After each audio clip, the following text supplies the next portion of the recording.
Meet Mojo. Why do you think Shampoo invited you to Planet Puff? Because I'm cool. If Planet Puff could have a different name, what would you name it? Planet Mojo. What's your favorite dance move? And please demonstrate. It's called the Magio. And this is how you do it.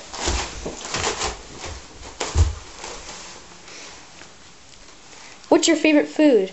Swedish meatballs. What's your favorite thing to do? Lie on the floor. Where'd you get that jacket?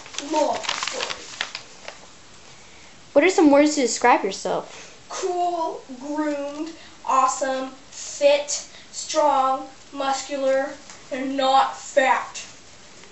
Will you get me a juice box? I will never get you a juice box.